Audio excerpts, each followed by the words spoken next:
मेरी प्यारी मम्मा, अगर अगले जन्म का सिलसिला अगर सच है ना, तो आप अगले जन्म में मेरी बेटी बनकर आना।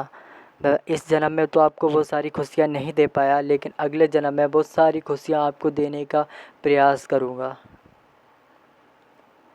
अभी मुझे पता है आप कितने दर्दों से गुज़र रही होगी, कितना कुछ सोच रही होगी मेरे बारे में कि मेरा बेटा कुछ बन जाए, कुछ बन ना सके तो कुछ अच्छा काम कर जाए, जिससे देश दुनिया में उसका नाम हो जाए। ये सब आपके सोच और आपके कार्य के बल पे ही पूर्ण हुआ है।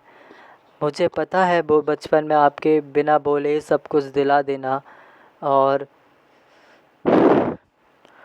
लड़कों को यूँ ही मम्मा बॉय नहीं कहा जाता, उनसे जुड़े होते कई सारे इमोशनल सपोर्ट्स जो सिर्फ बॉयज़ और उनकी मम्मी के बीच ही एक अच्छा बॉन्ड बन पाता है।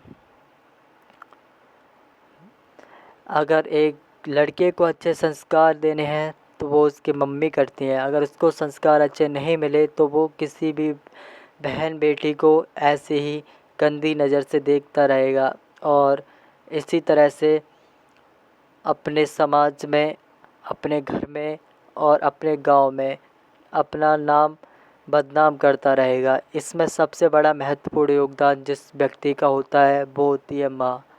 माँ एक एक ऐसी गॉड द्वारा बनाई गई एक ऐसी प्रतिमा है, एक ऐसी चीज़ है जिससे देश दुनिया के जितने भी संसार है चल रहा है।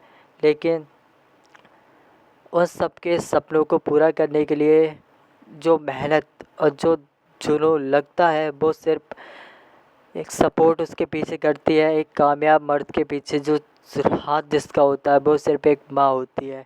माँ के अलावा कोई दूसरा नहीं चाहेगा कि उसका बेटा किसी अनजान व्यक्ति के लिए अपना पूरा जीवन बर्बाद कर ले।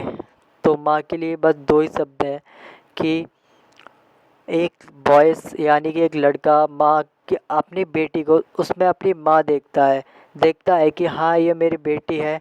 मैं अपनी माँ को तो उतने खुश नहीं रख पाया, लेकिन अपनी बेटी को अपनी माँ जैसी सारी खुशियाँ दूँगा। वो सारी खुशियाँ जो वो अपनी माँ को वो अपने बुढ़ापे में नहीं दे पाया था, लेकिन क्यों नहीं दे पाया था वो खुद जानता है। लेकिन उसमें अपनी एक जब उसकी बेटी होती है तो अपनी बेटी में अपनी माँ देखता है, और वो सोचता है कि उसमें सारी खुशियाँ दूंगा जो अपनी माँ को नहीं दे पाया था। तो बस आज के लिए इतना ही। अगर आपको वीडियो पसंद आई हो तो धन्यवाद, और सब्सक्राइब करना ना भूलें।